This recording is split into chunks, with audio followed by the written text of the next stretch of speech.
This is A's Cast Live, your comprehensive look at the Oakland Athletics. And the pitch is swung on, hit the right field, hit deep. Whitefield going back at the track, over his head, and over the wall. Do you believe that? And 29 other MLB clubs. Ramirez with a drive to deep right, away back, goal! Go Hayes! It's a bomb out there by the Rocks. And boy, oh boy, this third inning is now showtime. It is a judging blast. All rise. Here comes the judge. Join us as we take you inside the baseball universe, from humidors to spin rates to game-changing moments. We have you covered. Spend your afternoon with us next from the town, only on A's Cast Live. Here's Chris Townsend. Ah, yes, Monday here on A's Cast Live. I hope everybody had a wonderful weekend. The weather is absolutely beautiful in the Bay Area. I hope everybody had a great Easter celebration with your families and you had a good day. Cody, did you have a good Easter yesterday? Yeah, it's just my wife and I, so it's kind of small. We don't really do much. I had an unbelievable Easter by myself with Spencer the dog. And don't forget your cat. What's your cat's name again? And the new cat, Joe. Joe. Long story. Mother-in-law died. Inherited a cat. It's been rough, but we have a cat now. I'm in the I'm officially in the pet business. There's no question. I obviously worked yesterday doing A's and Rays, the final game of the 3-game set. And then we, with another family, always celebrate Easter together. But since I had to work, family went over there.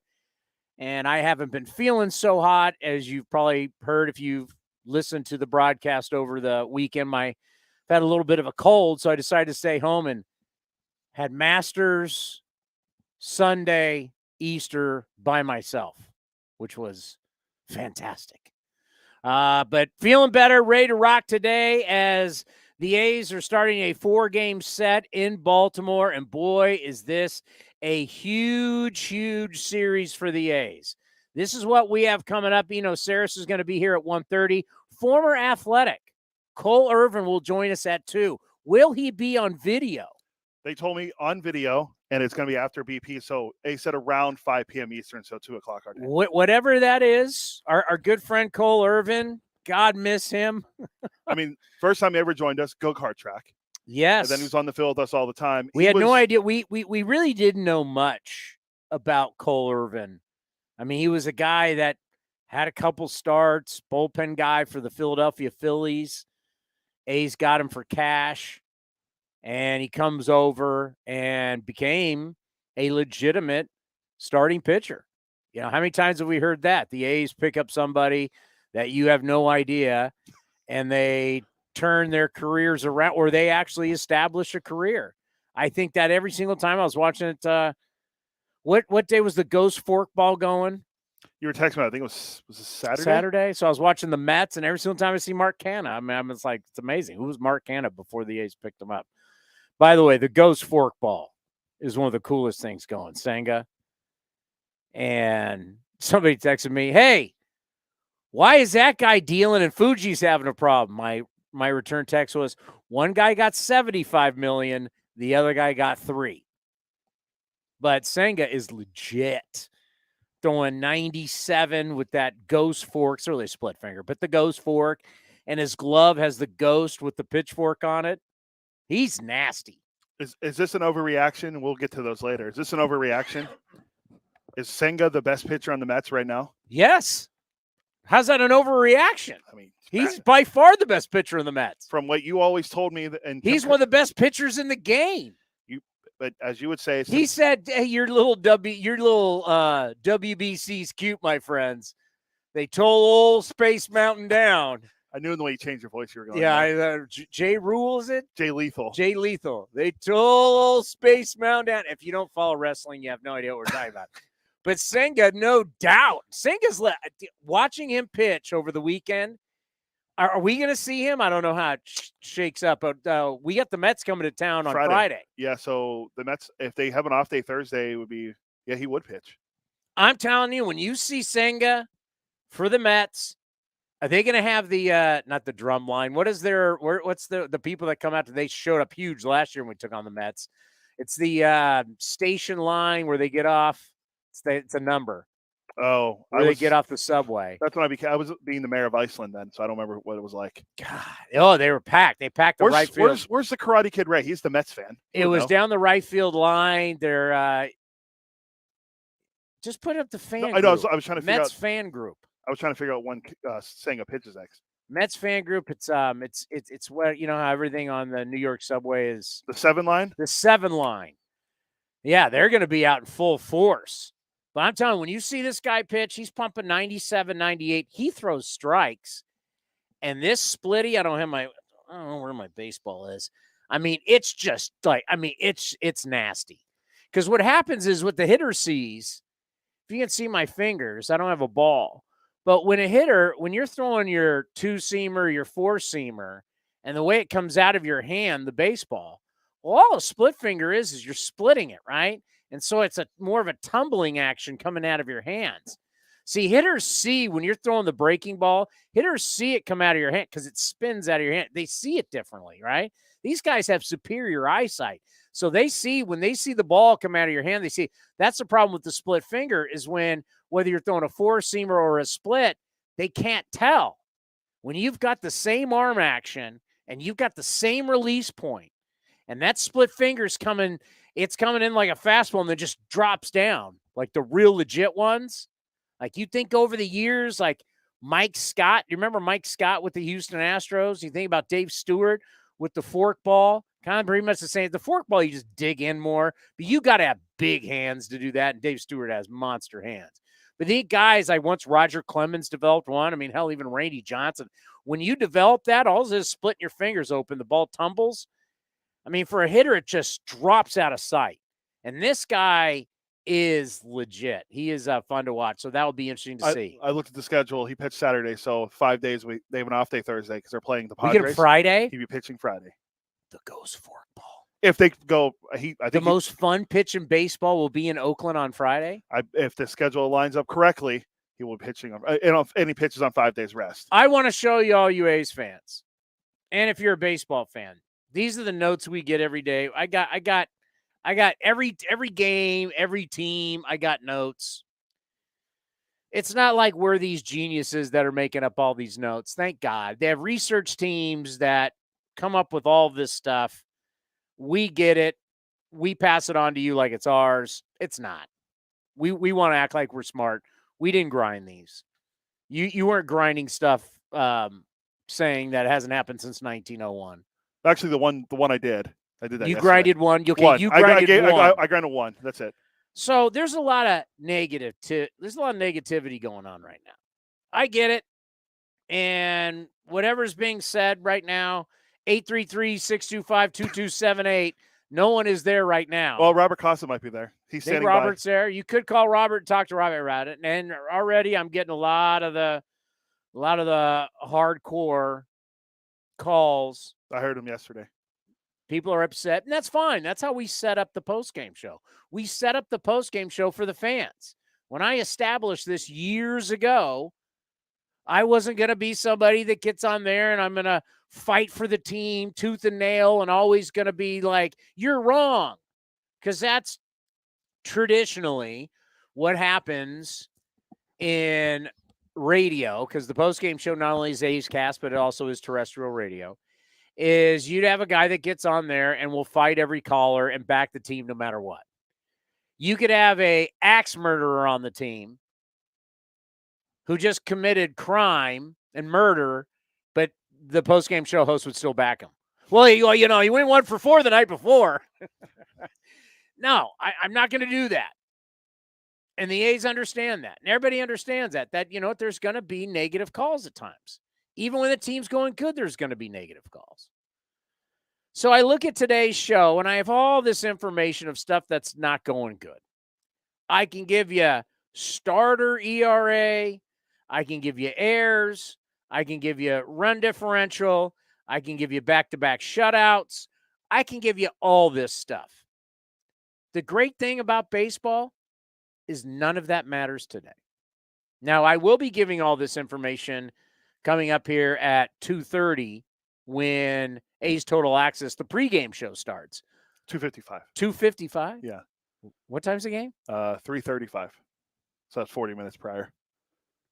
These start times are so it's a 6:35 start time On the East Coast, yeah. It's Yeah, weird. baseball's gotten smart. It's not 7 o'clock. Starting these 7:15. games at 7:07, Dodger Stadium 7:30, and having these games going to 10:45 and 11 o'clock at night, especially during school time, not a smart idea. Even though my kids are off for spring break this week, so I'm not going to give you all that because you know what? That's the great thing about baseball is you move on. It's the next day. That's what's so unique about our sport. You think about also what happened yesterday. The biggest sporting event yesterday was the Masters. Masters is highly watched. It gets massive ratings every single year, especially on a Easter Sunday where everybody is gathering and TVs are on, so you'll get major numbers.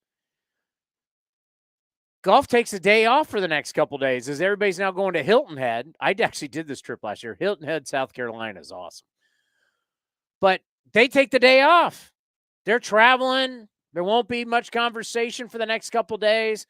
Most guys won't be playing. Well, actually, a lot of guys will be playing down there at Hilton Head. But you think about a massive event, they got the next couple days off, right? In other sports, my God, the NBA playoffs, right? How they work. Like they play a game, then they won't play for 3-4 days. Great thing about baseball is no matter how good or how bad you're going, the next day is here. No matter how bad it was yesterday, no matter how bad it was over the weekend, the next day is here. It's a new game. As Ken Korak talks about, how it's a book. And like every series is a new chapter in the book. So if you go out and you get it handed to you for 4 more days against the Orioles, yeah, major issues. But if you go out and let's say win the series, now everybody feels a little bit better and say, well, Tampa's pretty damn good. And you got rolled by Tampa, but who knows? Maybe Tampa keeps it rolling as now they're going to be taking on the Boston Red Sox. And they have actually done very well against the Red Sox over the years. But it's almost like a cornerback in football. You are going to get burnt. You are going to give up touchdowns. But you got to have amnesia. You get on the plane in Tampa, you head to Baltimore, and it's a whole new series. And you have to basically forget and not worry about it. Now, the post-game show callers are going to worry about it. I'm going to worry about it. You're going to worry about it. But in the end, baseball players, I don't know how they do it, but they're conditioned to realize, new game. Show up today. Everybody will be in a good mood. It's way too early before someone dumps over the spread. I don't even think. When's the last time anyone's in? I haven't even heard about that in years. When's the last time a Lou Piniella came in and dumped the spread? I think the last time I heard about the spread in the Bay Area is when anything about Pablo Sandoval years ago. Too soon? Wow. Well, that wasn't dumping the spread. That was pounding the spread. That's a whole. I mean, it's last time I heard spread mentioned in Bay Area baseball. Wow. Shots fired on the Panda. Does he get is he on the wall of Forever Giant? Well, Darren Ruff got signed the other day. First question I asked my friends, they're Giants fans. Is he going on the Wall of Fame? Oh, wow. Does anybody who play get on the Wall of Fame? Is that how that works? I think if you play one game for the Giants, if you see it, if you're get a plate appearance, you get a plaque on the wall. I mean, is this wall going to eventually go all around the city of San Francisco? It might have to. Shots fired against our friends. Let's change the mojo. We talked about this before. Let's get this off to a good start. You don't do this, but we're going to do it because it happened. And our graphic we have here, you can get the Mandalorian bobblehead on May 4th. May the 4th be with you. We're going to take the Kotze bobblehead. We're going to take the Mandalorian helmet off. Kotze's going to have to bathe in the waters of Mandalore to become a Mandalorian again. Maybe this will switch it up. Put that back up. Put that. He doesn't have it on right now. I know.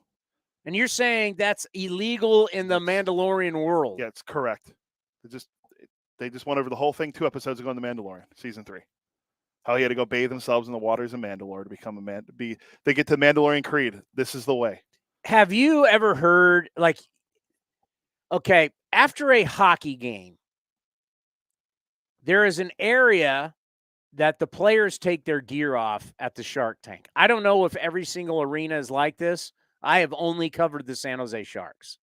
I have never covered any other team, and I've never been to another arena for a hockey game.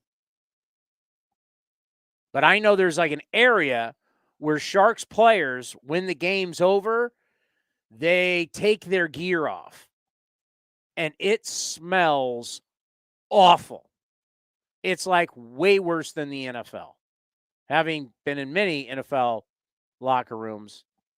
Because everybody knows when you sweat in grass for hours, it smells awful.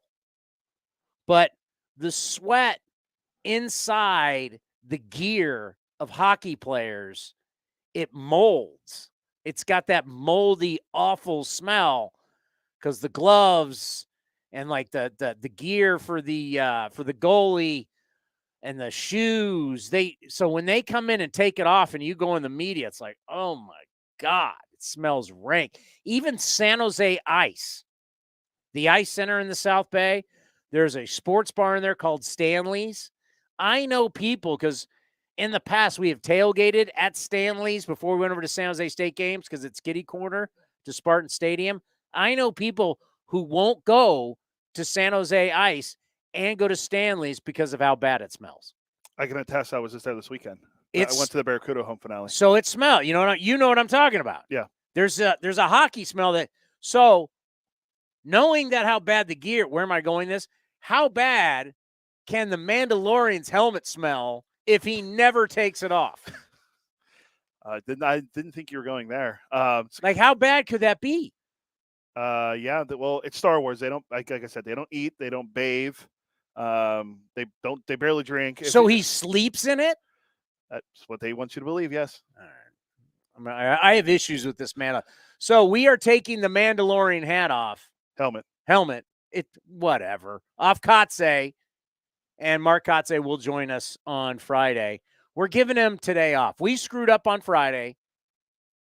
Time change. Today, I said, take a breather. We'll talk to you Friday. So we'll talk to Mark Kotze on Friday when the Athletics get back. So you've got the A's having lost 4 in a row up against the Orioles who have lost 2 in a row. Both these teams looking at this series. I mean, a 4-game set's big. I mean, it's a long series where you're like,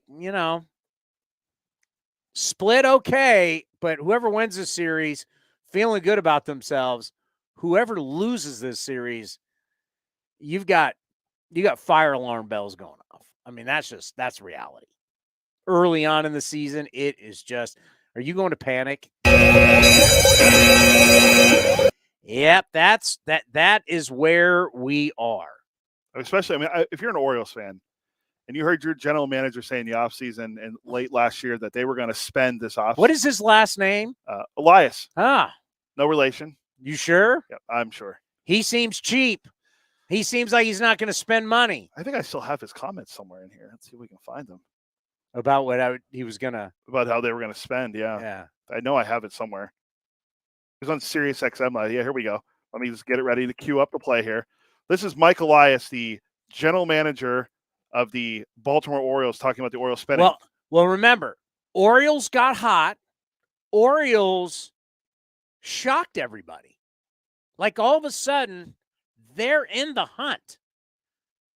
And they weren't going to chase down the Yankees because the Yankees were too far away. But they were in the hunt for a wild card. They trade their closer. They trade their longtime bat, which got everybody loved Trey Mancini, the story coming back from cancer.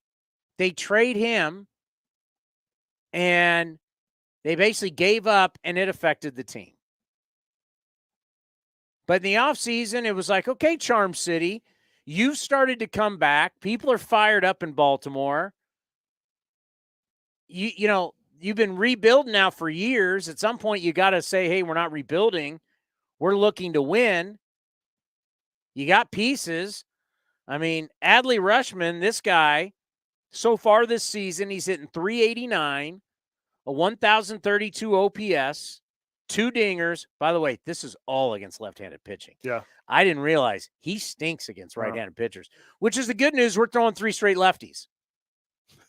That's his strength. But yeah, can I give you a player that you prospect people? Can I call you a prospect person? Sure. You love your prospects. Yeah, I know where you're going with this. This guy, who am I going with? Gunnar Henderson? How's old Gunnar doing? Remember, flowing hair. He's gorgeous. Oh my God, this guy. Yeah, remember, he didn't he make his debut against us? He might have, to be honest. Remember, he got the hit and the helmet's coming off every I mean, he's the guy that every single time he hits it and he runs out of the box, the helmet comes off and the hair's flowing. Not that I'm jealous. Good for him. But everybody, I mean, this guy is going to be the greatest player we've ever seen. Look at the hair. Struggling a little bit this year. You think he's struggling? You said he was great. I had him in the Hall of Fame already. Yeah, he's a 3 true outcome player for sure, Yeah. my friends. He's hitting 148, a 639 OPS. It's still higher than Alex Bregman. 639. Is that a good OPS for you analytics people? No, but it's better than Bregman. So Gunnar has hit a homer, and he's walked, and he's struck out a ton. Couple walks, ton of strikeouts. 3 true outcomes are still alive. Yeah. We're still overrating these players. And tomorrow, I think Grayson Rodriguez is their other top guy. He's pitching tomorrow. So is Gunnar, you're going to slow down on Gunnar a little bit? Maybe to give him a couple of days off. All right. It's early. Yes, yeah. It's early. Well, no, it's not. As we talk about the Astros, we'll get to later. Not early for them. Why the Astro? We could do here's my tease. Why the Astros could be the team where you can say it's early. Yeah. And do I do my new PR perch for the pitch for the Angels? It's a political spin, and he's scared. He's scared. I think we save it for when we get to the Astros. I got Angels. I got a new idea for the Angels. Oh no, I'm saying when we talked about the Astros. Oh, I know. I got to do this today. Oh no, I'm saying it may be the one when we pay off your tease about the Astros. You can the Astros could be the one team we honestly could say you could honestly cover them. Say it's early. Everybody, RELAX. Relax. Thank you, Aaron Rodgers. As the Cal Bear once said. All right. We had Cody Elias's cousin who runs the Baltimore Orioles said this in the offseason. Our plan for this offseason has always been to significantly escalate the payroll. I think a lot of that's going to come through our own guys going into arbitration, but also we plan to explore free agency much more aggressively. We plan to maybe make some buy trades for some guys that are either on contracts or kind of in the tail end of their arbitration. I think the success in the first half that this team has had so far has only cemented those plans. So I'm really looking forward to the off season and kind of a winter meetings environment where we're buying. I think it's going to be a lot of fun for our group and for the organization. So you hear the typing in the background. Yeah, Pretty sure that was on Farron. Farron's notorious for you can hear typing in the background when they do their show. Really? I'm throwing Farron on the bus. I'm going to say I think it was Farron. Be a pro, Farron. We don't need to hear your keyboard. I was at the winter meetings. Were you at the winter meetings? I was there too, yes. I don't remember them signing anybody. Their big signings pitching tonight. That's not signing. Wow. In their standards, it was. Kyle Gibson. Oh, that's right. I was thinking of Cole Irvin. Yeah, Kyle Gibson's their big guy. Big signing. Cole Irvin's pitching Thursday. The old Kyle Gibson. Kyle Gibson year. has won each of his 2 starts, defeating the Red Sox on opening day and then the Rangers. He went 7 innings. I almost need to give him an award. Last Orioles pitcher to win his first 3 starts of a season. And it's Mariner and Pirate legend Eric Bedard. 2006 you got to go back to. But yeah, they haven't done much, so we'll see, because that the AL East is absolutely loaded. Big news, though, today from the A's world. I hope we don't oversell this. I'm excited about it. I think a lot of people, if you followed AAA, if you followed spring training, and you followed the assembly of the roster at the start of the season, you might have been a little shocked. You might have been a little shocked that Kevin Smith did not make the roster. Kevin Smith, I got to interview last year's spring training. Remember we told the story about Little League? The All-Star team was green and gold, so he had all this green and gold stuff, and that always that was like the colors always reminded him of something special of his youth. And he just stunk when he started the season. Then he got hurt, slid into first base, sent him down. And Fran Reardon told us this spring when we asked him about it, it's like he was brutal. Like he just lost it. For some reason, lost it. Then made changes, stuck with the changes, and was a monster the last month of the year. Just a monster. And everybody goes, well, it's AAA, the numbers, okay. Can't debate it.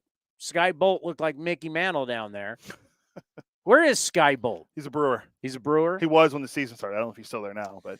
So what could you take from that? Well, let's see what he does in spring training. Well, all he did in spring training was kill it in spring training. They hit like 395. He was fantastic. And then what do they say? It's spring training numbers. Well, I mean, all you can do is ask a guy to produce. Whether he's playing here or the moon, all you can ask him to do is produce. You put him in an environment, he's got to play. So then now he goes down 300, 5 dingers, 12 RBIs in 7 games for Vegas. Also 4 steals. So let's go. Seth Brown goes on the IL, which is a left oblique strain. Which does that hurt the predictions of who will hit the most home runs for the A's this year?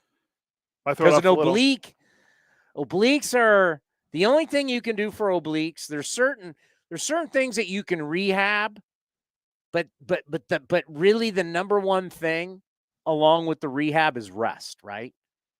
Obliques, hamstrings, they need time. And if you rush it, it's bad idea. Because you rush it, hurt again, you're now playing with this injury for months, could be a season. So Seth Brown's going to be out a while.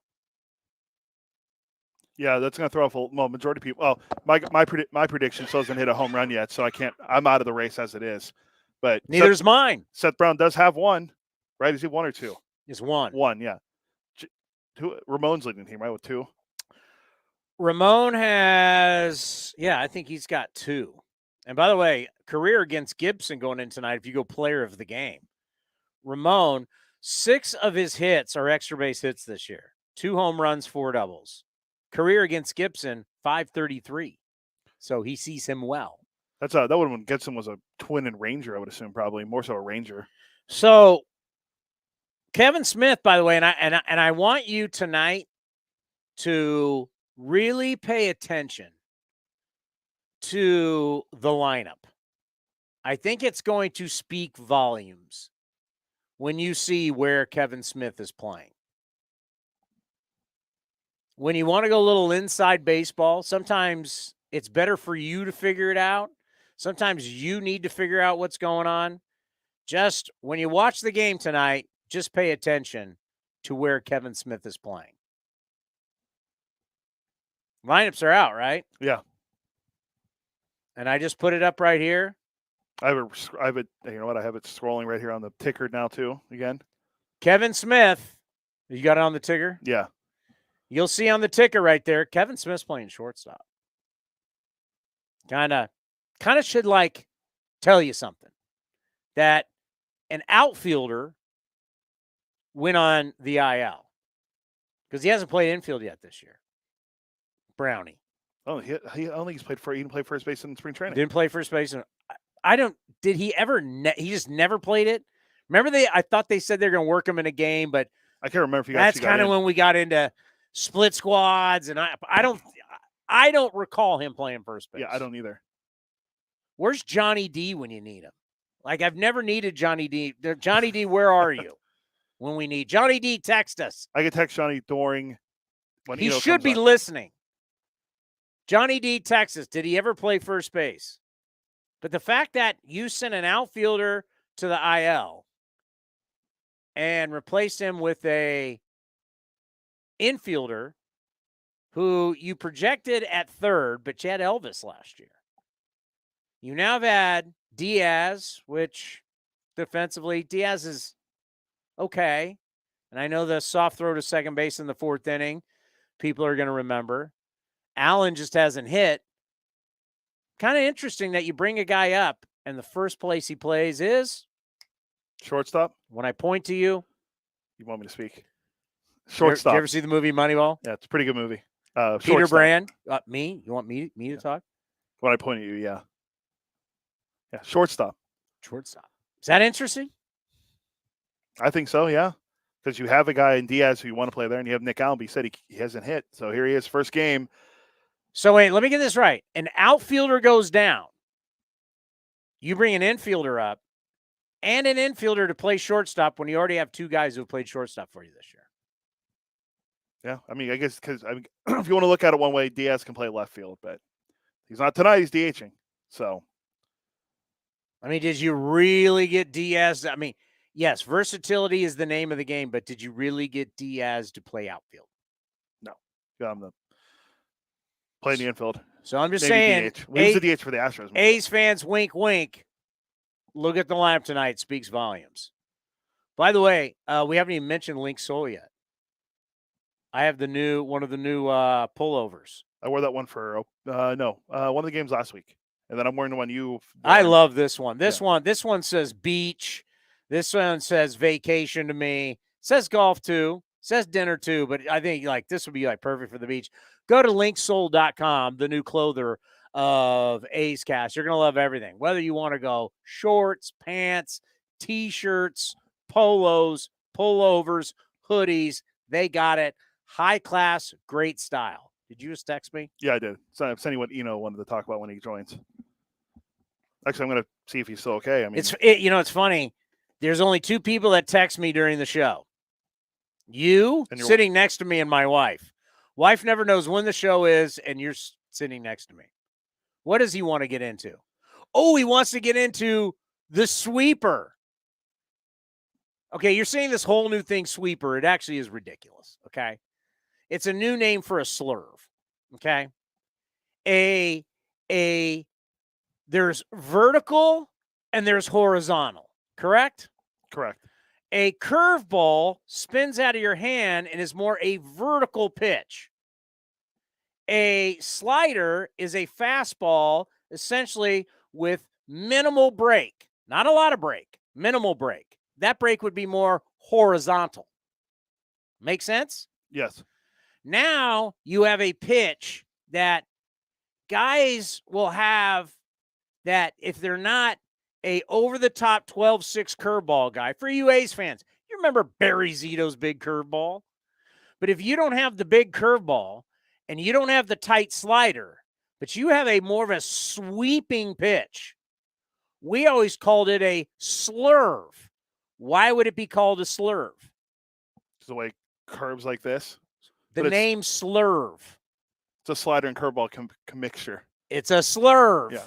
You have this pitch that's not quite a curveball. It's not a big enough downward break to be a curveball, and it's not a sharp enough break to be a slider. So what did we call it? We called it a slurve. Now they're calling it a sweeper. I don't know if sweeper is a better name, but we will talk to Eno Sarris about this before we bring on our national baseball columnist from The Athletic. Please play his open. The Eno Sarris Show is sponsored by Fieldwork Brewing Company. With 8 taproom locations in Northern California, Fieldwork brings you fresh craft beer direct from the source. Fieldwork will also ship beer direct to your door if you live in California. Visit fieldworkbrewing.com. Eno Sarris, how are you, my friend? Fresh, clean, and back in my own bed. Hello? What? Fresh. We kind think it's an internet thing on. Something's going on. Hey, reconnect with us. Am I good? I'm good now. No? I'll text them. Let me get to the bottom of this. So it sounds like Eno Sarris is back from wherever he was at. He was in New York doing. Remember they named the sandwich. They got a sandwich. Oh, for him. that's right. The Sando. Can't wait to hear about that. Something that we're going to get into, and I was watching, if you were like me and you're watching MLB Network earlier today where they had the White Sox and Twins on, and this has been brought up by now, it's not a lot of people, but it's been brought up by a few people, and I think it's absolutely hilarious, and it once again shows that the new rules are working. We have seen time of games. I mean, I can go to the Bible here, which, of course, is my scorebook, and I can tell you these times of games, like take Eno's back. We can try him too, but you can keep going. Take Saturday's game, 11-0. It was 220. 9-5 Rays over the A's was 223. The pitch clock is absolutely working, no doubt. Do we have him back? Are you back? I hope so.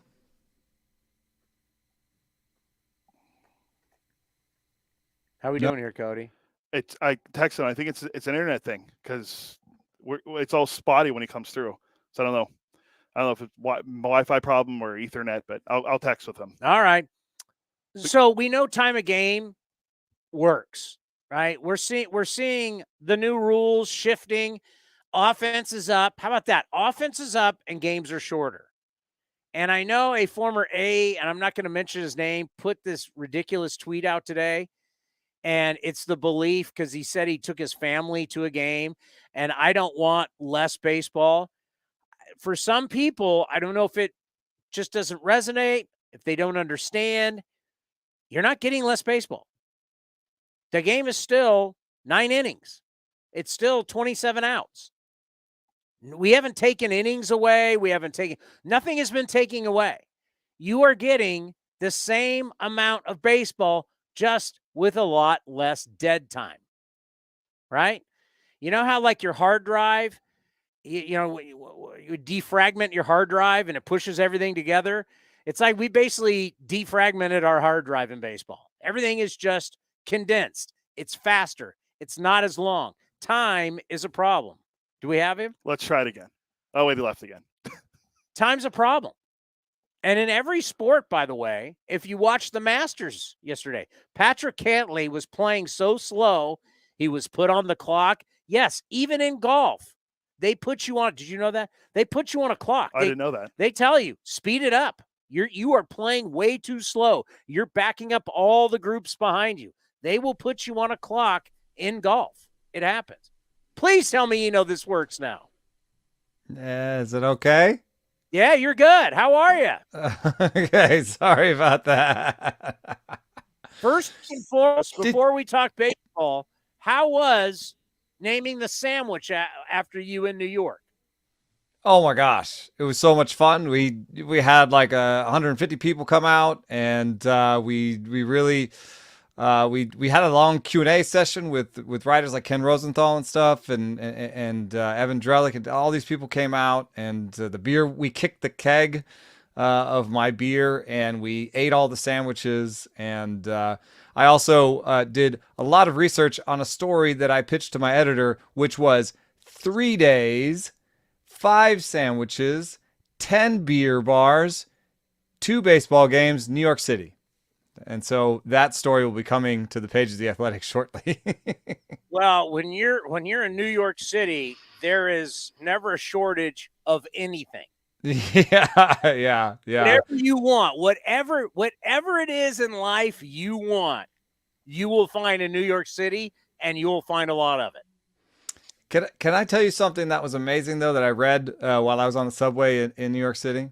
Go ahead. Ben Lindbergh wrote a piece on the Ringer, and in it, he showed us the real true history of the pitch clock. And this is something I did not know. And he's so good at this sort of thing.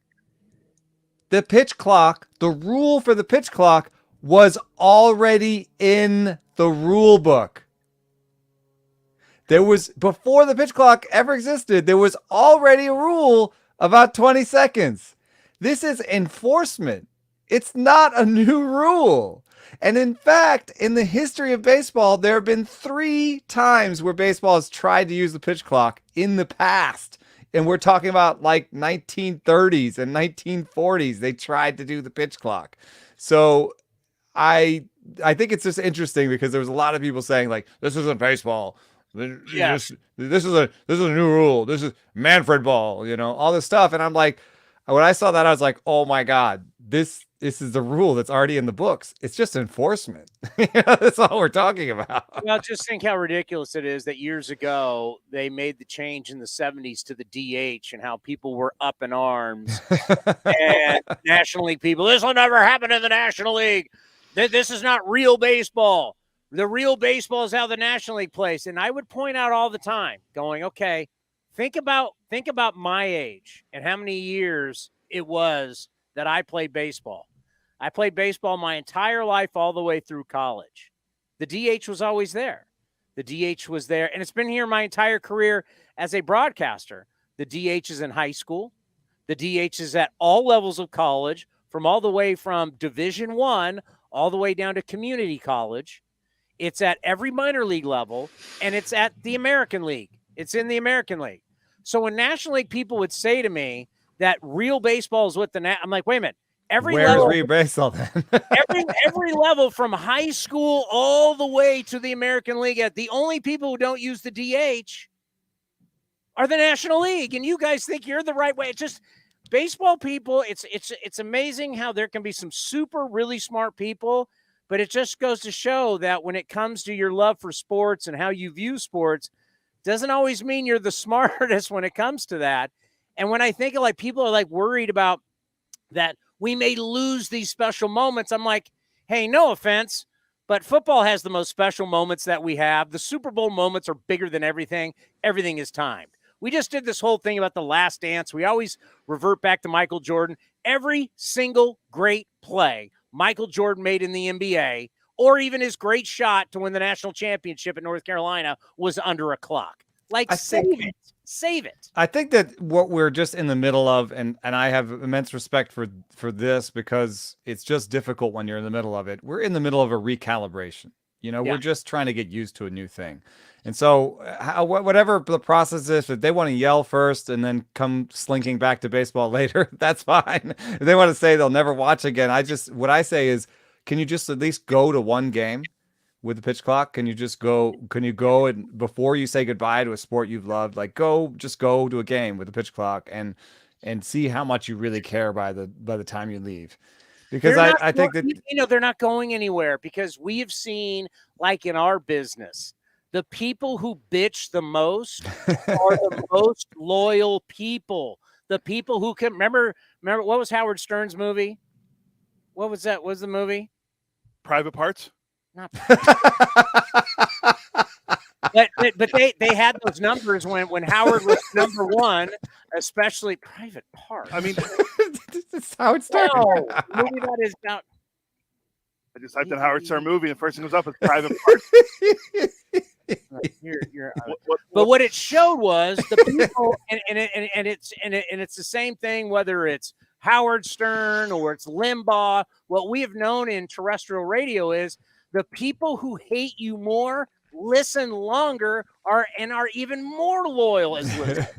Well, so my point about the big moments, I think, is that we're recalibrating now, and once we recalibrate, we won't notice it. That's been what we've heard from the minor leagues. It was Private Parts. I apologize. Was that what it was called? Yeah. But sorry, go ahead. But I just think that once we recalibrate those big moments, what happens in those big moments is that I think people are right to think that like time goes away and that they seem so big, right? And in those moments, it's all frozen.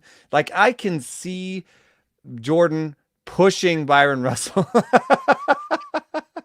I can see that in my head, because in that moment I was glued to the screen and yes, it wasn't timed. It was slow. It was almost slow because it was happening in slow motion because it was so important. It was that big moment.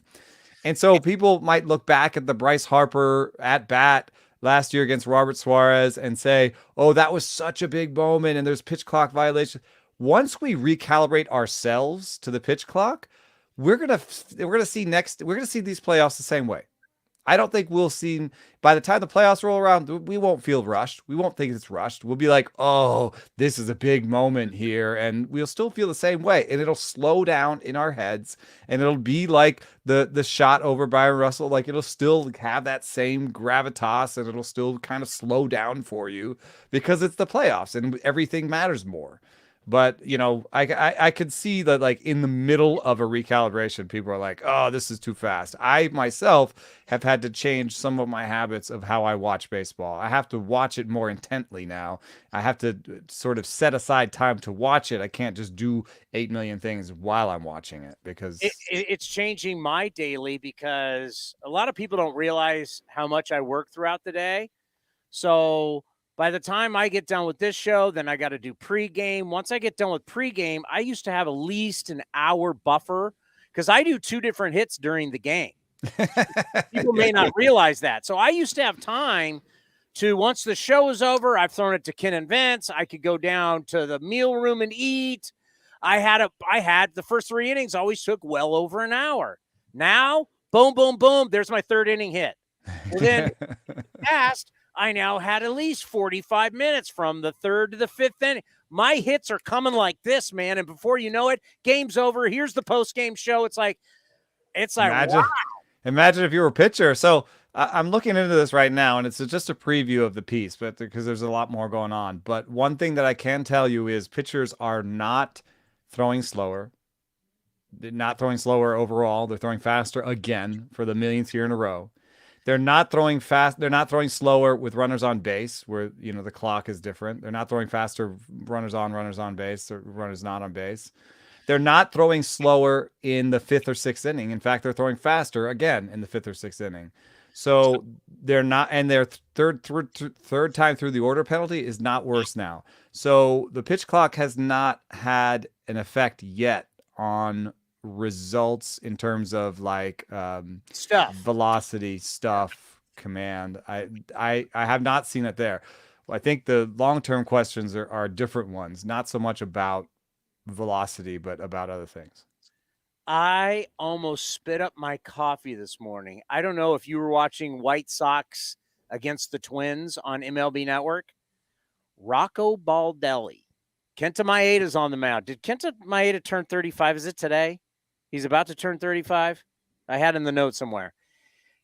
Rocco Baldelli was worried that, older pitchers, we're acting like these guys are now like 55 or 65 because they're having to work. And Max Scherzer's complaining, oh, my God, I'm a little out of shape. What? The pitch clock is affecting. It just like if you're using that as an excuse, you got a problem. Well, that is a good thing for me to query. I'll try pitchers over 35 and see if their velocity is going down in the 5th inning. That's at least worth looking at. But one thing I'm noticing, and you and I have talked about it, and I've been saying this now. We're at this tipping point of bullpen usage versus starter usage, where you can see with the A's, and you start looking around baseball when you got teams out of the gate. Their bullpens are pitching more innings than their starters. That is a major, major problem. And how does this really affect you now? Disaster, but really turns into a mountain of a problem as you get later in the season.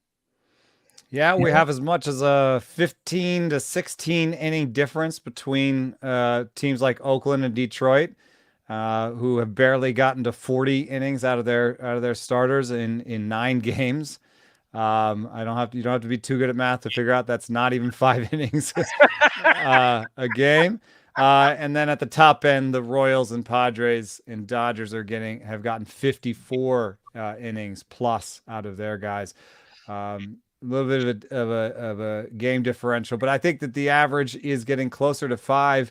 And that is a tipping point, and that's when it's going to get tough. Also, what you're going to do is tax the players, the relievers in particular. Every pitch they throw makes them a little bit worse over the course of the season due to fatigue.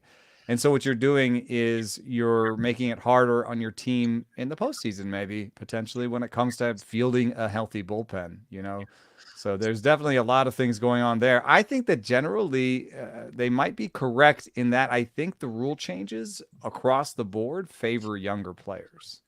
Because we're talking about defense. Defense peaks early. If you are now doing shift rules where you can't just stick an old guy at second base, Max Muncy is no longer going to really play much second base. You know what I mean? Yeah. And Mike Moustakas, who played second base, I think last year, is probably never going to play another inning at second base.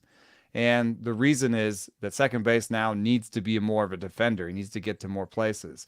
What happens when you need to have defense at every place? You need to have athleticism at every place. That means you're going to have younger players. And I don't know. I think that's a trend that goes across all sports, honestly. Yes, we want part of defense is the beauty of the athleticism. Jumping and being fast. See that. It's like in basketball. No one wants to watch teams play zone because when you're playing zone, you're hiding defenders who are not that great. That's why you play zone. Bring everybody in. We're going to play a zone, make everybody shoot from the outside. No, we want everybody to play one-on-one because that's more beautiful basketball. It's more athleticism. We don't want to see just the kicks. We need to see the drives. We want to see the one-on-one defense inside. We want to see the drives. We don't want to see people hidden. Yeah.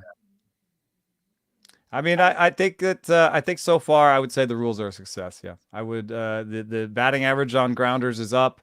We're seeing more singles. Weirdly, we're seeing some more homers too. So I think that's something to unpack. But generally, we're seeing more singles.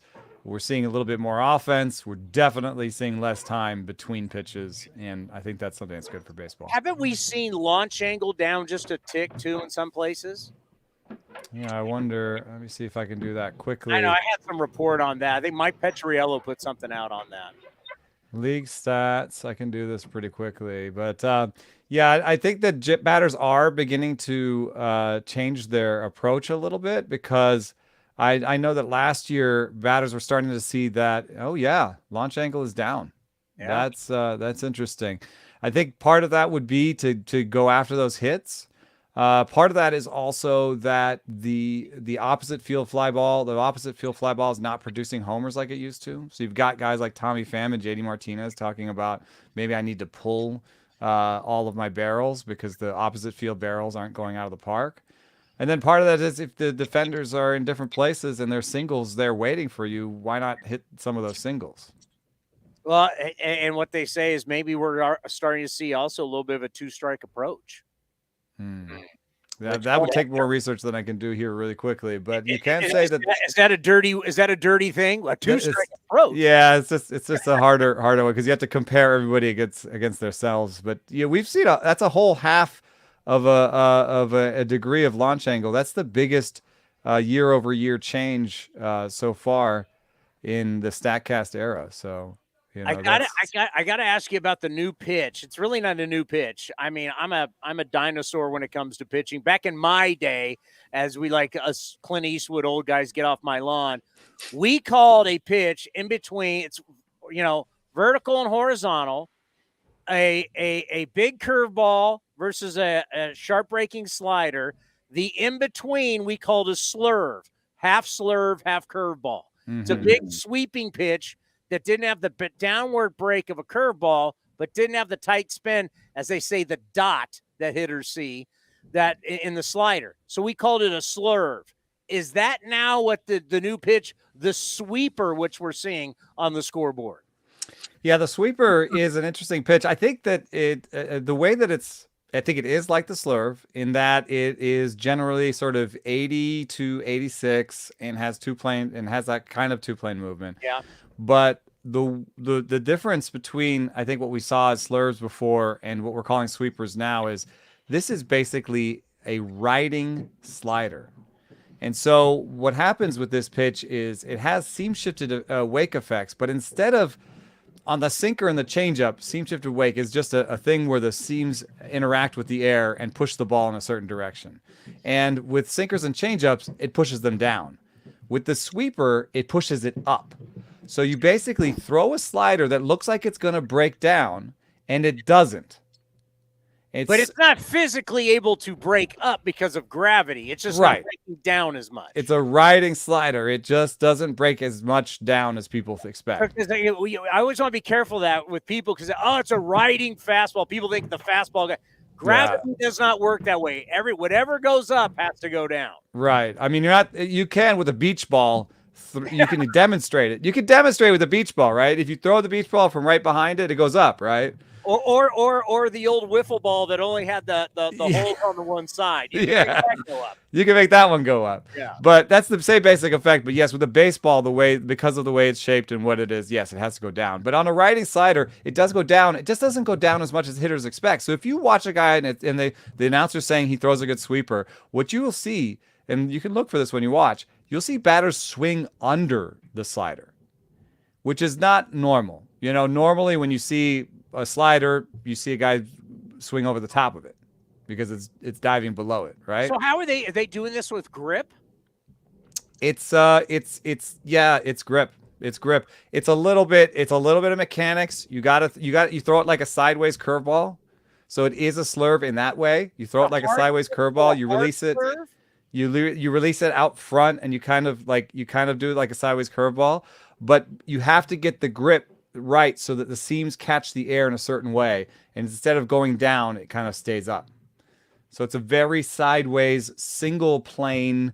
It's almost like a cutter, but it's got bigger movement than a cutter. It's very big in the model, in the data. It's a very big movement. If you stand behind home plate, you'll see it's a very sideways, very big movement, but very sideways, not down.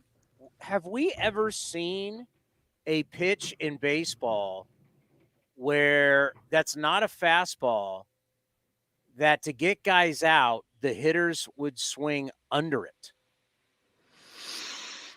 It's a bit of a new one. I think that's why it's almost more similar to a cutter. Yeah. Because you'll see guys swing under a cutter, especially if you're trying to get it up and in on a lefty. You'll see it go up in there. But it's not, cutters are usually, like if your fastball's 95, your cutter's 89, 90, and if your fastball's 95, your sweeper is 85. If you got a good one. That's fascinating. So we have a new pitch to watch. All right, we got to cut this a little bit short. Cole Irvin is going to join us from Baltimore. They're lining up there. So sorry about the internet earlier. I got that cleaned up. Next time it won't be a problem. No, hey, you are the best. You mean a lot to this show, and the fact that I can call you a friend from the standpoint that you not only have a beer named after you, you have a sandwich named after you. I mean, if only you were still drinking beer, I'd get you some. That just shows you how big time you are. Well, I'll see you on the park on Friday. All right, buddy. See ya. Eno Sarris. Do we have time to play his outro? Go ahead, play it. The Eno Sarris Show is sponsored by Fieldwork Brewing Company. With 8 taproom locations in Northern California, Fieldwork brings you fresh craft beer direct from the source. Fieldwork will also ship beer direct to your door if you live in California. Visit fieldworkbrewing.com. All right, buddy. Take care. See you Friday. Eno Sarris, our national baseball columnist from The Athletic. Yes, now has not only a beer named after him, has a sandwich named after him. That's when you know you're going good. Joining us in moments, we are waiting as they've lined up. It looks like some room at Camden Yards. Cole Irvin is going to join us. As we always said, friend of the program. When he was traded, it was one of those where, you hate to see certain guys go that you really like, and you also hate to see guys go that were truly friends of the program. And Cole Irvin was a friend of the program. And Cody was always really good to us. And he was one of those guys, not as much as like Liam Hendricks, but would stop by all the time, even though we hadn't gone through PR. He'd walk by and put a headset on.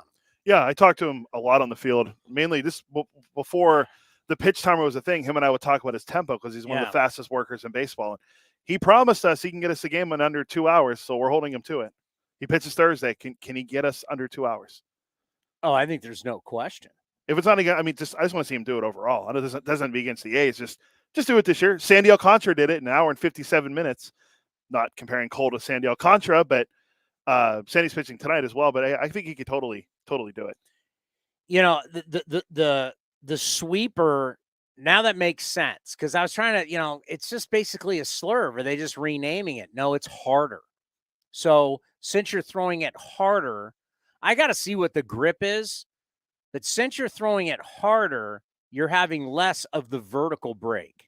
So basically, it's just a sideways pitch.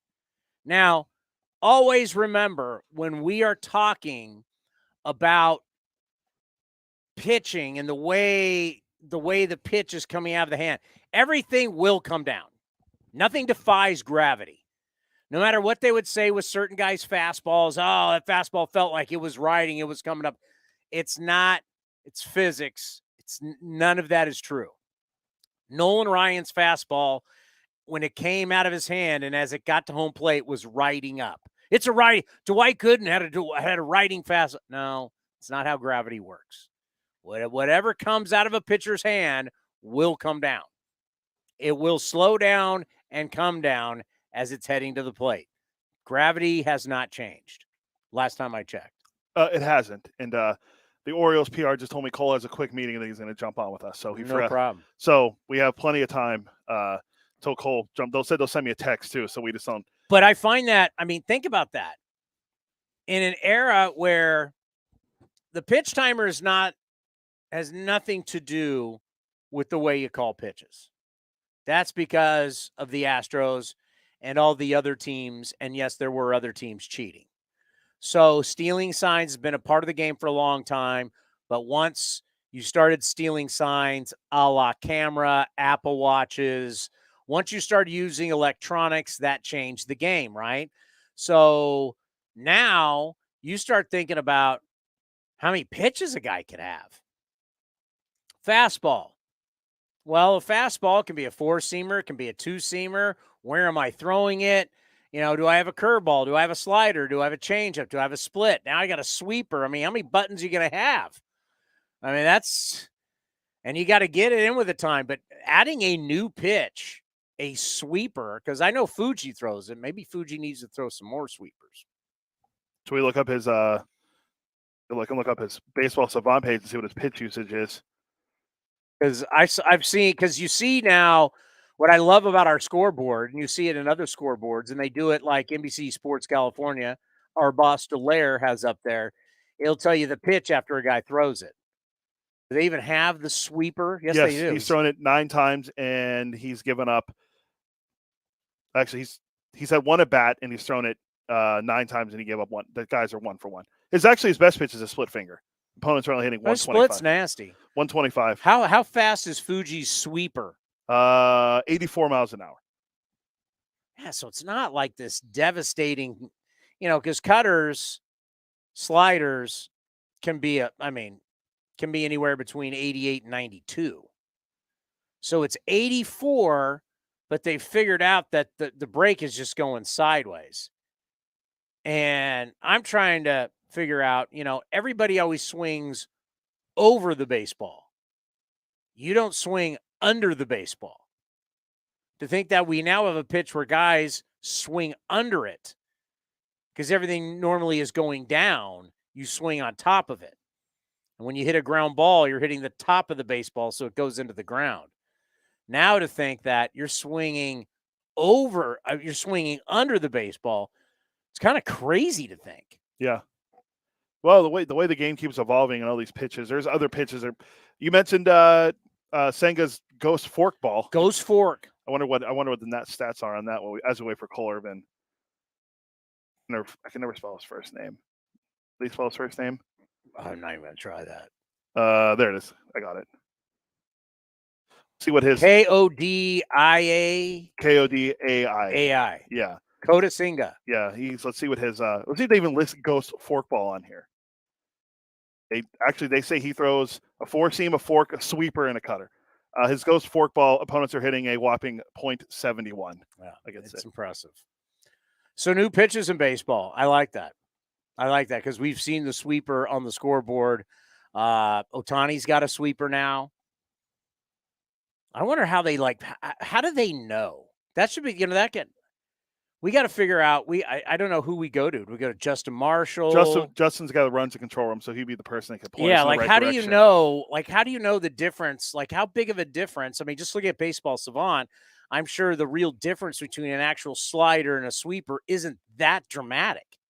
So how do you know when it comes out? You immediately know it comes out of his hand. You can put on the scoreboard, is this a slider or a sweeper? Or if it's a cutter.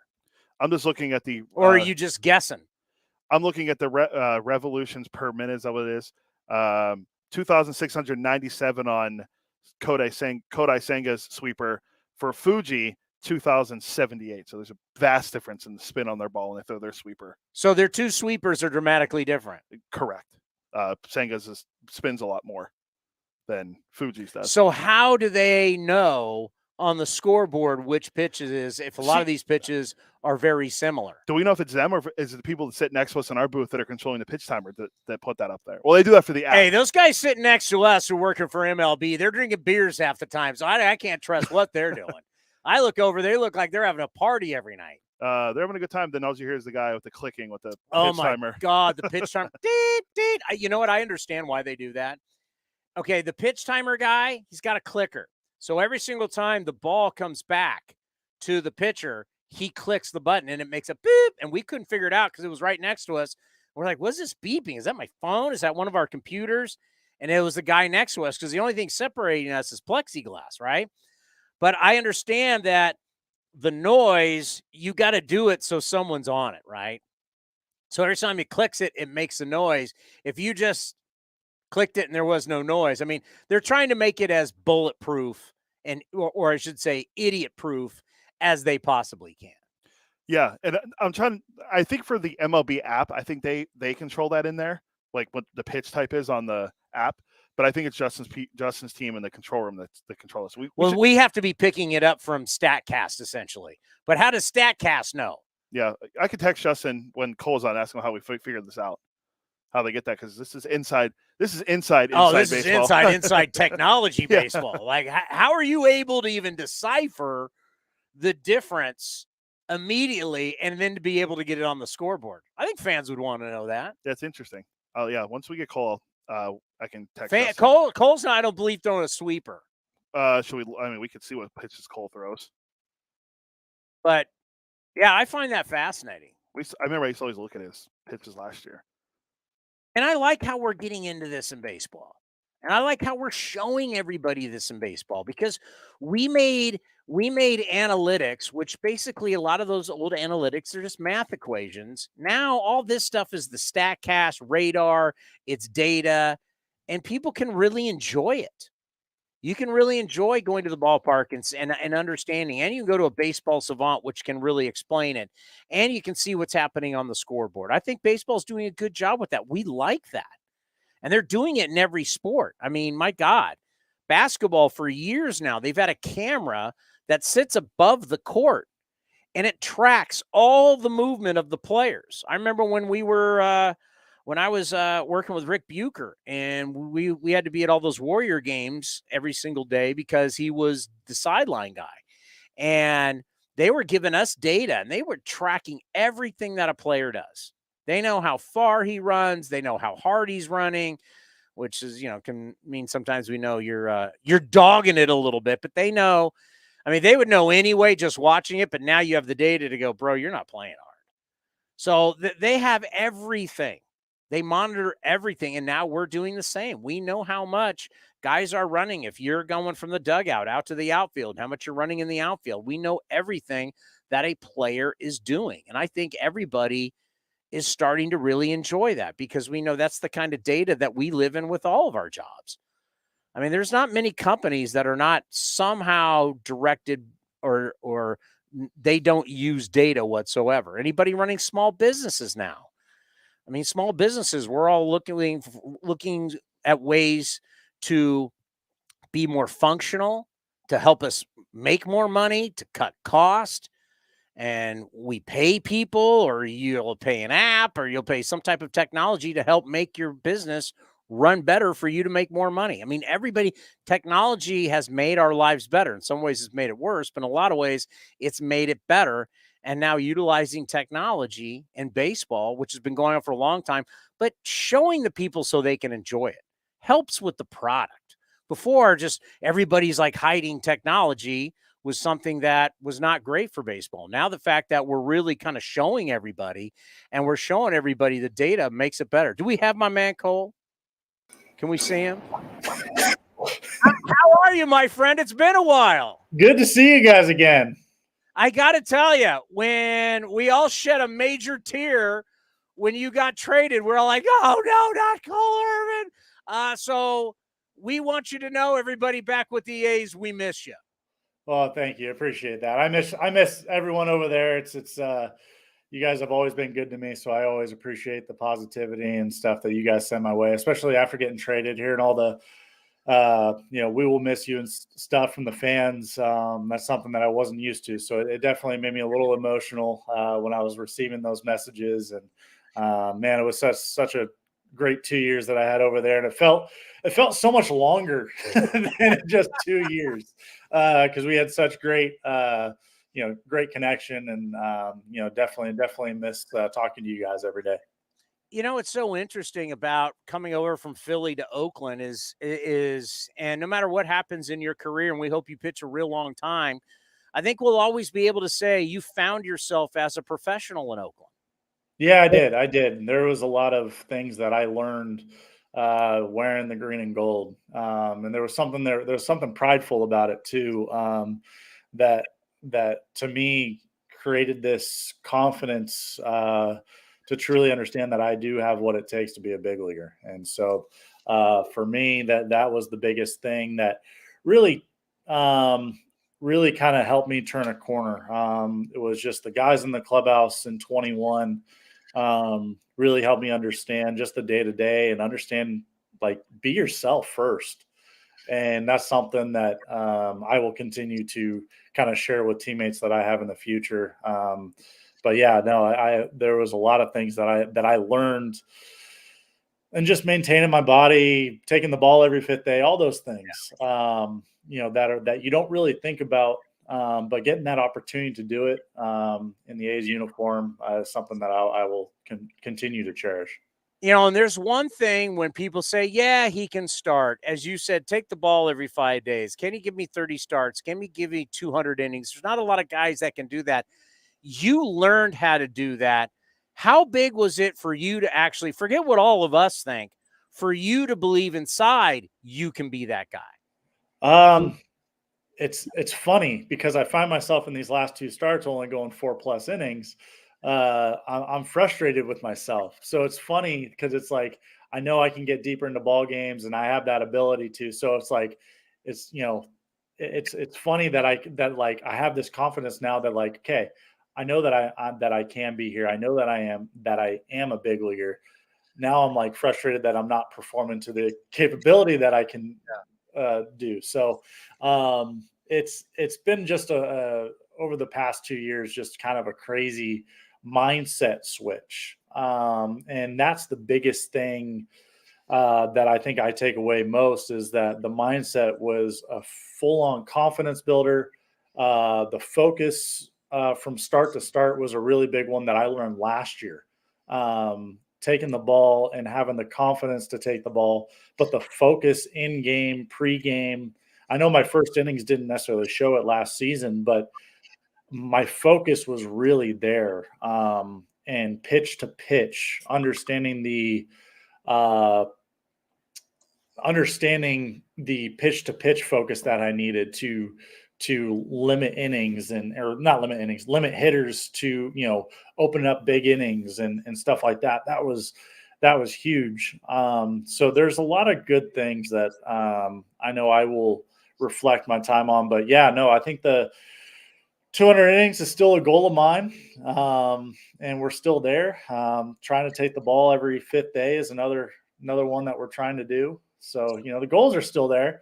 Still the same attitude each day, having fun, enjoying what we do. This is a fun game. Now you're in the AL East, and we just got done playing the Rays. They're going to be tough. We know how tough this division's going to be. What is this change like going to the Orioles, and now you're going to be in the AL East? As the Orioles they've got something to prove. Yeah, we do. We do got something to prove here in Baltimore. We got a really young team, no different from how Oakland was. But I think they took a big step last season. We saw it when we came beginning of September last year, and kind of got our teeth kicked in when we played here against these guys. So I got to see it kind of firsthand. So it was kind of fun to get traded, come over to a team that took a big step forward with a lot of talent. And the East is a great division. Tampa's really good. New York, Boston,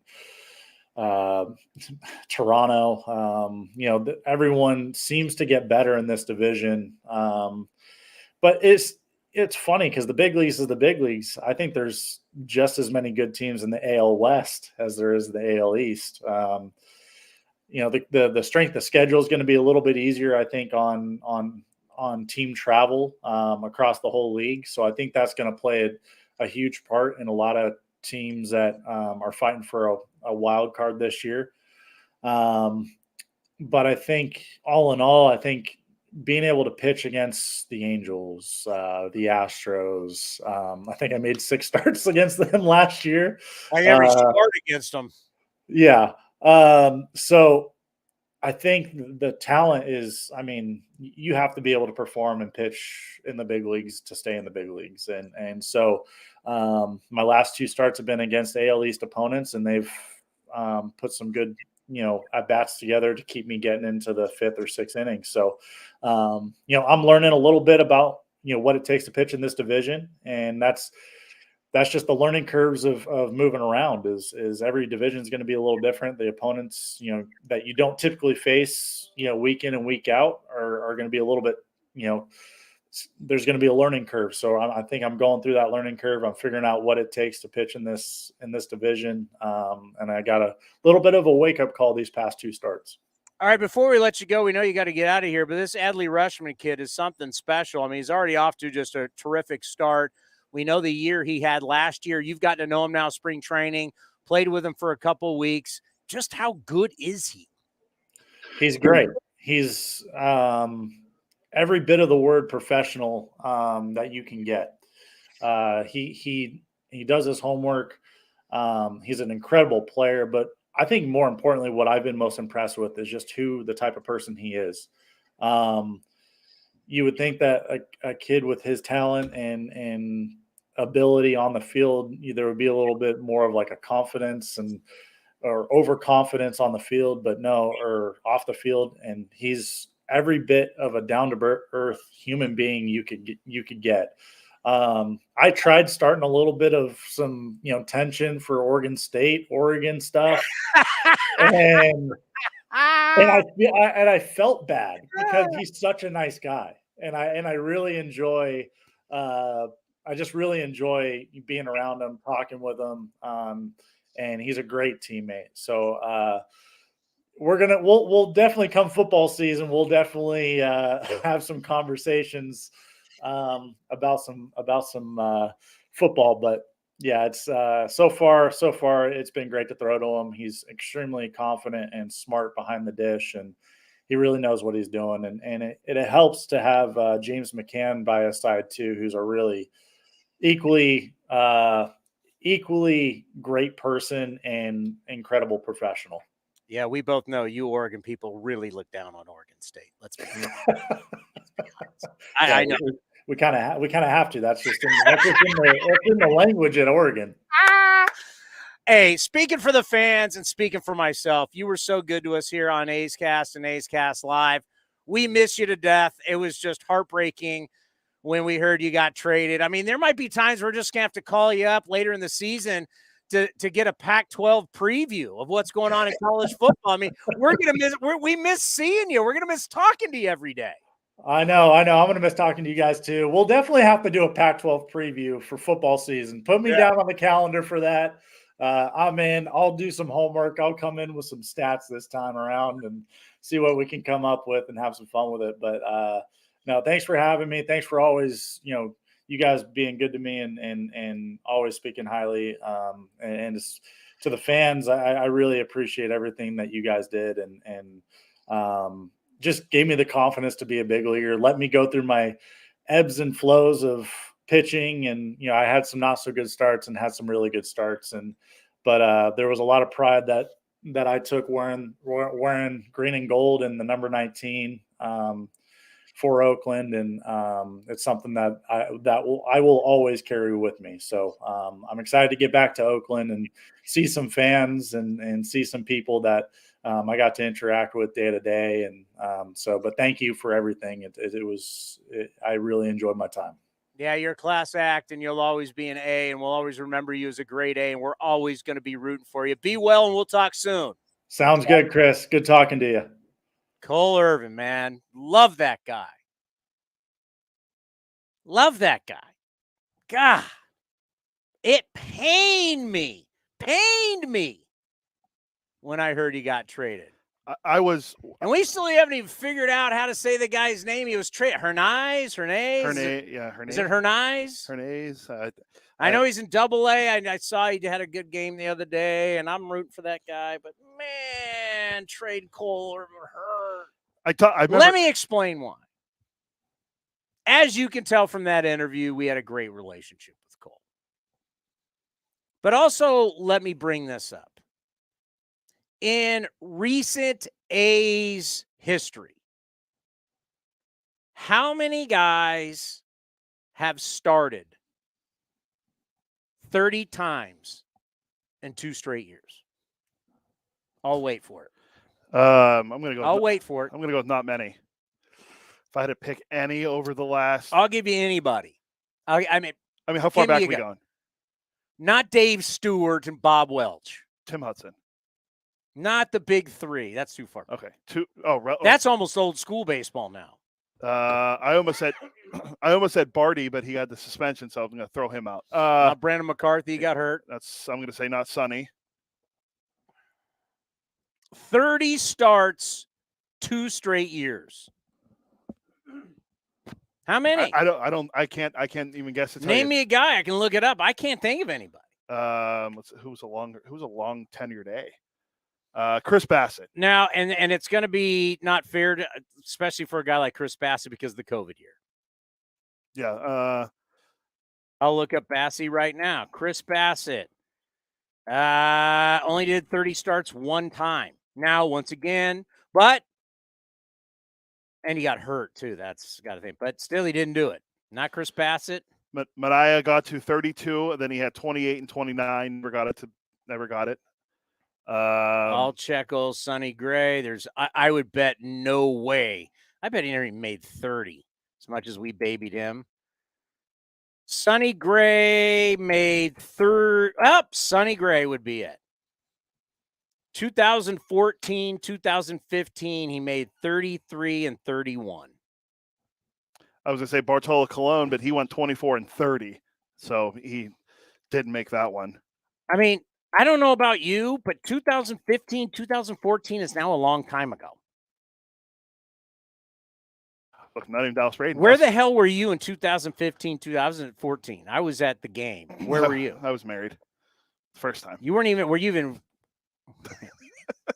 I was go through Cody's life based on marriages. I was working at 95.7 as well. I was in 2014. Yeah, I was part-time. I got promoted to full-time like a few months after 2015 started. No, started 2015. I moved to the morning show.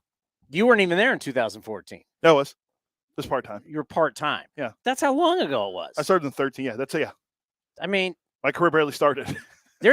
Cole Irvin did something not many modern, or we should say recent, I guess not modern, but recent A's pitchers have done. I'm not taking the ball 30 times 2 straight years. I'm not logged into StatHead on this computer. It's on my other computer. I could look it up on there faster, but I'm going to say it's not many. The guys have done it. Can't. If Mania didn't do it, who in recent memory, if Bassett didn't do it, who in recent years? And Sonny's not recent. Sonny's on his 3rd team. Yeah. And by the way, Sonny Gray, how old do you think Sonny Gray is? 32. He's 33. It's been a long time. So you throw on top that Cole took the ball and gave us 30 starts a year. And then on top of that was a great dude. Ooh, Mike Fires. There's a good one. Fires only did it once with us. He did it. Yeah, he had 33 starts in 2019. Then the COVID year, then he only made 2 starts last year. Or 2021. Is there anybody we're missing? See, does anyone is there anyone in the comments on here that says throwing out a name? Okay, no one's. People are saying Cole Irvin, he's the best, good dude. Well, everyone loves Cole. It's not going to be Jared Parker, Tommy Malone. I mean, those guys. I'm just trying to think of guys that are on the playoff teams. Yeah, we had a bunch of nothing. I know. Who was on the? I know this is going back a little bit, but remember when Mania started one of the wild card games, he only had 5 starts that season. Yeah. Let's see. Did Dan Herron ever do it? I don't think so, right? Dan Herron, I would say, but that's a long time ago. Yeah. I think we're going too far back. Sonny Gray would be, I mean, since I've checked it, Sonny Gray would probably be the last 2014, 2015. Dan Herron did do it with the A's. He did it 3 straight years. Yeah, but you're going back to 05, 06, 07. That's a really long time ago. I was just graduating high school then. Yeah, I mean, we don't have a lot of guys go 30 starts. We traded a guy who's going to go 30 starts.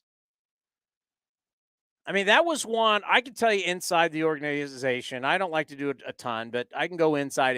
Yeah, there a lot of people weren't happy about it. Baseball people.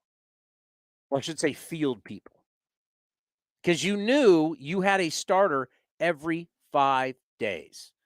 And after that, because right now we've gone into this season, what we don't know. We don't know. I mean, before the start of the season, you really had no idea about Kyle Muller. Kyle Muller right now has been the bright spot of the season. I'll take it one step further. He's the A's All-Star. Oh, my God. Stop it. I can't believe you went there. I'm being positive. Wash your mouth out with soap. I can't believe you went out there. But he's been great. You ever have your mouth washed out? So when I was a kid, yeah. Yeah, I did too. That was an old school East Coast thing. Yeah, my mom did that to me. My parents ruled with an iron fist. I can't even imagine doing that today. Like, that was never even threatened to my kids. My kid, like, I think about discipline today versus what it was back in the day. My kids basically have had 0 discipline. Now, they haven't done anything, knock on wood. They haven't done anything crazy. What? Someone threw out Gio Gonzalez. He did do it also, but that's back a in long 2010. time ago. 2010. It's 13 years ago. I mean, most franchises got a guy who did it last year, 2 years ago, 3 years ago. We got to go back to 15, 10, 06. I mean, now, kind of not fair too. Also, you could probably find some guys because of the COVID year, they weren't able to do it, but still, we just don't have a lot. But I still feel like we're forgetting someone. Like, there was someone in the last, 10 years, less than that, right? Like, that was here back. No. We had random pitching staffs. That's true. That's very true. We had random playoff pitching staffs. Random. You mentioned got guys that didn't even start the season on the big club who were starting playoff games. Jared Parker, Tommy Malone, AJ Griffin. I mean, you're like, what? I mean, AJ Griffin, how many starts did he make that year? 15, then he did 30, and then he did pitching in the majors for 3 years. Yeah, it's crazy. He made 32 starts, though, in 2013. Not a bad year. 200 innings for AJ Griffin. That's 10 years ago. Yeah, 10 years ago. It's 10 years ago. So, yeah, I mean, when Cole got traded, everybody was like, what? Why? Why did you have to trade him? And hopefully this Hernandez kid, I hope I'm saying his name correctly, turns out to be something. I know he's in Midland right now.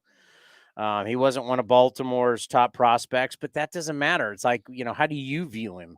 Obviously, people inside, Eric Kubota and staff and whoever was scouting him really like him. So, but I was thinking about for this year because we, sometimes people look, and I'm fine with that, where you look ahead. We're going to set up for the future. But when this year started, I mean, you have no idea what J.P. Sears, you have no idea Ken Waldachek, Kyle Muller, Fuji. I mean, you got no idea what you're going to get out of these guys. Paul Blackburn's been hurt. And that was the one thing that you knew about Cole. Even though Cole had that brief stint on the IL to start last year, Cole was going to give you 30 starts. Going to give you close to 200 innings. He would at least be that one guy, especially now with Fuji, the way we were working this deal with Fuji, where he's going he's going Saturdays. Yeah. That's it. Remember I said there's a name that was escaping me that we're forgetting? Frankie Montas. Never did it. Never did. He was always hurt. He had 32, and then last year he had the shoulder problem. He made 27 starts between us and the Yankees. Well, then also he had the PED deal. Yeah. So, I mean, he might have done it, but because the COVID year was in there too, but yeah. So it's Cole Irvin. Yeah, wasn't here a long time. Great guy. Great to have him on the program. Will always be a good friend of A's Cast and A's Cast Live. But I want him to be remembered as, he's not going down as Cy Young Award winner. He's not an all-star, nothing. But he was a guy that made 30 starts for 2 straight years for the A's. That was actually, in today's baseball, hard to believe, where you'll actually have somebody who's paid and an announcer, broadcaster, whatever you want to call them, on MLB Network, honestly said, the Angels will be happy if DeGrom gets 20 starts. That was actually said. In fact, I heard it. Yeah. Couldn't believe it. Could not believe it. Going, ask Chris Young that about the amount of money they gave him. They're going to be happy with just 20? No. You know what? And if he gets just 20, odds are they're not in the postseason. No, he had a good start the other day, right? Then Bochy, the magic touch on Bochy fell apart because the Rangers couldn't score. I looked it up while we were talking to Cole. His tell you what, his tempos, he got it up to 13.5 seconds now. That's 66 in the league among qualified pitchers. He was like number 1 in starting pitchers last year. There's guys that are working a lot faster than him now. And then these guys are who knew these guys were quick on the mound, but they just never did it. Now there's a clock. They all go faster. Well, that in the first start of the year, the thing that I noticed, like right out of the gate, because right now I've stopped watching the clock. Have you? Excuse me, the timer. I've stopped watching it. Yeah, I always forget it's out. The only reason I know about it is when we're at games and I hear the guy resetting it all the time. Yeah, I don't even really think about it. The clock's already but I watch every game. So, but I'm it's like already irrelevant to me. Unless you're one of these guys like Acevedo who's taking it down to 3, 2, 1. You're like, oh, what are you doing? You know that I noticed, like right out of the gate, Ohtani. Now, Ohtani is already kind of battle tested, having been in the WBC, right? So it's not like he's going from spring training to, and I know there wasn't a pitch timer at the WBC, but he was already ready to rock. Like those guys have already come out of real competition, ready to play. So Ohtani's like, give me the ball, let's go. Ohtani was basically delivering the baseball at 8 seconds every single time. And this was with nobody on. I don't remember. I'd have to go back and watch what he was at when runners were on. But he got into a groove and he got into a rhythm. And every single time, get the ball, 15-second starts, he gets on the mound, he gets the signs. He's calling his own thing, right? Yeah. And then 8 seconds, leg was up, boom, ball gone. And I think the latest he would go was 7 seconds. So what this timer is doing, it's forcing them to get into a rhythm. And as we all know, no matter what sport you're playing, the better rhythm, the better timing, the better you play. Whenever you're dealing with a ball, I don't care if you're talking about baseball, hockey, golf, whatever, when you're in rhythm, when you're hitting that ball, you're throwing that ball, football, quarterbacks in rhythm, they talk about all the time. When you're in rhythm, it's just the way human beings work, you perform better. So some guys who might have been slow and hurt them career-wise because they're overthinking it, now you're getting a lot of get ball, throw ball, and it gets you into a rhythm. It gets the defense in rhythm behind you. It's just a better overall flow for your defense and the pitching and for you as a pitcher. And it helps you getting into rhythm helps get you into where your release point is and feeling your release point and doing it repetition. It's a good thing. Yeah. And as you said, here you got a bunch of these guys. I don't know, but how many of these guys that are now because now they're all working fast. They're all working fast. How many of them went from being super Kenley Jansen, where it takes 8 minutes between pitches, to where now you're like, boom, boom, boom, let's go. I was going to say, I looked up Ohtani because he was one of the slower ones last year. He's down to 15.3, which means he's getting a violation with nobody on. But when he has that's counting the 20 seconds. Yeah. And then with guys on, he's a 16.9. So 15.3 empty, 16.9 guys on. So he's figured it out to work quicker. You know, there's guys. Wait. Base is empty. You only get 15 seconds. I know, but his average is 15.3. That's impossible. Unless he gets by. I don't know. There's a bunch of guys on here that are over 15. Well, you only get 15 I know. seconds. That's why I'm like blown away by it, because if you look at what his numbers are with guys on, it's almost identical. Oh, I thought that was just his overall. Well, that technically can't happen. Yeah, no. But if you're just joining us, I guess there's a great article on the Ringer. We'll be able, once pregame gets over, I'm going to go check it out, that pitching the baseball by a certain amount of time has always been in the rule books. So how about that? All these people who are complaining that baseball's changed, it's Manfred ball, you're destroying the game. The pitch timer essentially has always been in the rule books. You got to throw it within 20 seconds. And that they've tried to implement this in the 30s and the 40s, and for years they've tried to. So this has been going on for a long time. Maybe we'll have to get Ben Lindbergh on. I've tried booking him once before, and we had him. Then I think his wife gave birth, so we had to reschedule. I think it's time to reschedule. You're going to say giving birth was bigger than coming on A's Cast Live? I mean, I'll let it pass this time, but I think it's time to reschedule that interview if this article's good. He usually writes good stuff in the Ringer. Well, yeah, pace of play is always something that's in everybody's rule books. Like I said, in golf, they have it. Like if you're falling behind, they put you on the clock and they can penalize you. Like speed it up, man. You are running slow. What time are we going till today? We got about 18 minutes or so, probably even a little less. Okay. No, because pregame's. So we haven't taken a break. We got coming up next. There is one team that you can say it's too early. It's too early. It's too early to judge. It's early in the season. There's one team who gets that pass, because of their past. I've been saying about the A's in postgame all the time. Well, why do they get the pass if it's early if they have nothing to fall back on to prove that? There is a team that does get the pass based on their past. Who is that? Next, right here on A's Cast Live. This is Chris Townsend. There are two things that are a must for me: comfort and style. Whether I'm playing golf, going to dinner, I've got to have the right feel. That's why I've partnered with Linksole, and you're going to love Linksole. They have just released their new spring line, new fabrics for their polos, lightweight and perfect for technical performance. Linksole also has new styles for their layers and hoodies with cool prints and seasonal colors. You know what they say in the big leagues: look good, play good. Go to linksole.com. That's linksole.com. Chevron with Techron has unbeatable engine cleaning power, and it gives you unbeatable mileage for all kinds of unbeatable destinations, like time in the sun at the beach, or time in the sun riding roller coasters, or a day in the sun hiking mountains.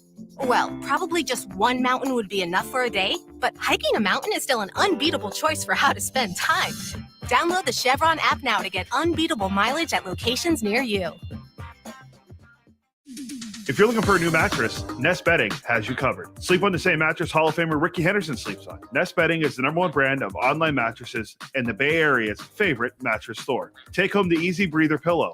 The New York Times calls it their #1 pick. You can navigate their easy-to-use website, nestbedding.com. That's nestbedding.com. Green and Gold fans, use the coupon code Oakland and you get 10% off your entire order. Nest Bedding, love where you sleep.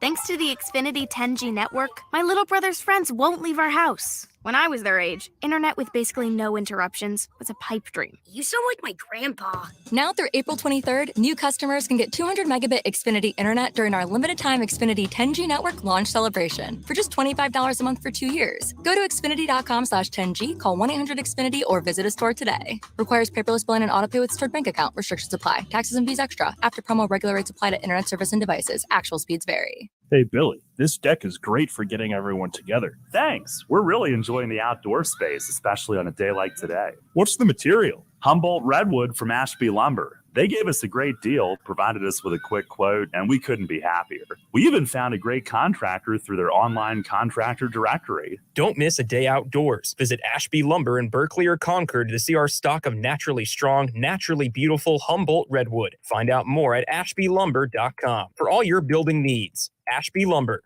Innovation is at the core of Cal State East Bay, like at our Green Biome Institute, where faculty and students preserve genetic information from California's endangered plants, or how we open doors for local entrepreneurs at our Small Business Development Center. From educators to nurses to STEM professionals, Cal State East Bay has real impact throughout the region's neighborhoods, boardrooms, and the entire economy. Be part of the innovation. Connect with Cal State East Bay at csueastbay.edu/impact. This is Chris Townsend, and if you're looking for a great place to eat and watch games, go see my friends at the Chicken Pie Shop at Walnut Creek. The Chicken Pie Shop is one of the hottest restaurants in Walnut Creek. You're not going to find a better menu, and come try their world-famous chicken pie that has been served in Southern California for 86 years. Spacious indoor and outdoor dining, perfect for your next private party or corporate event. Don't forget free parking. For more information, go to chickenpieshopwc.com. That's chickenpieshopwc.com. Humanity has accomplished a whole lot so far. We created penicillin, the automobile, and the internet, not to mention drones, duct tape, and the hot dog. It's all thanks to the power of human connections. And Ring Central's here to make that even easier, more seamlessly and securely, on a platform built to grow your business. Say hello to a whole new way to say hello. Visit ringcentral.com and say hello to possibilities. Ring Central. Message, video, phone, together. When Northern California businesses need some pop in their lineup, they call the bank rooted in the East Bay. Mechanics Bank. Since 1905, Mechanics Bank has been helping Bay Area and Northern California businesses find success and perform at the top of their game. See how they can make a difference in your business today. Call or stop by your local branch or visit mechanicsbank.com. Mechanics Bank, the official East Bay bank of the Oakland A's. Member FDIC and equal housing lender.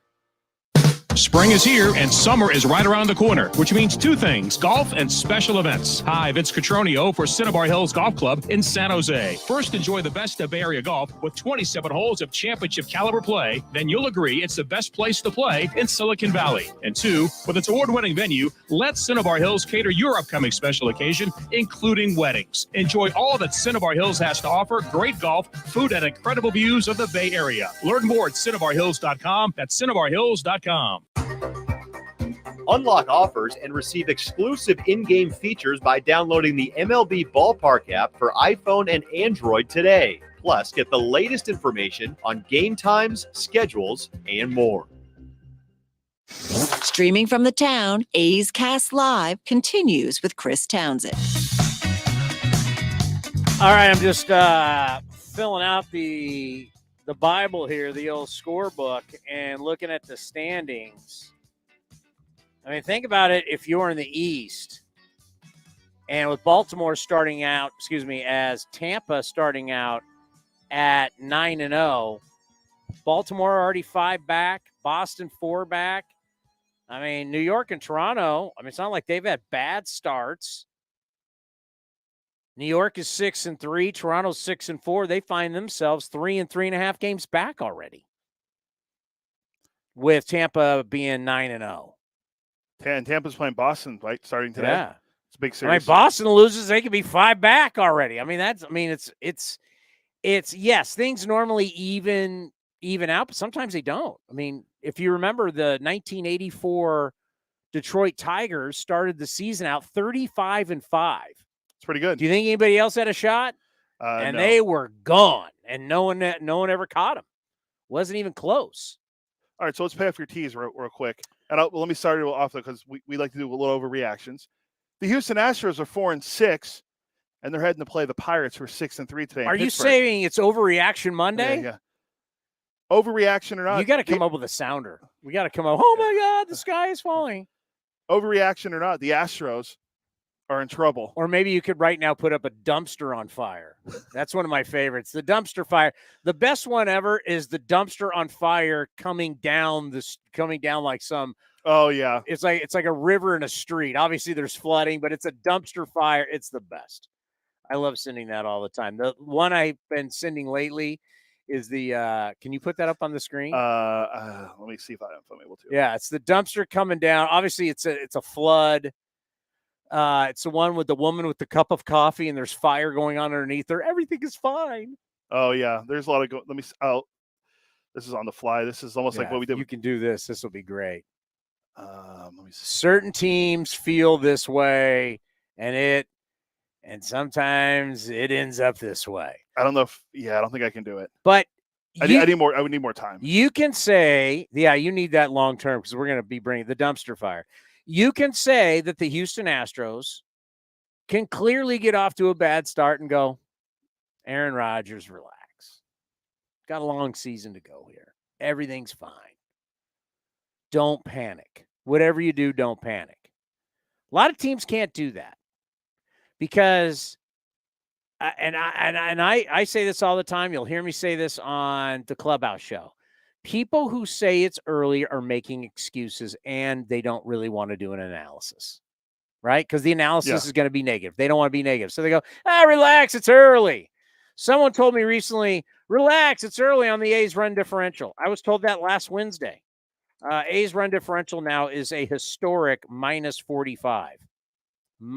In the live ball era since 1955, A's have the worst run differential through 10 games.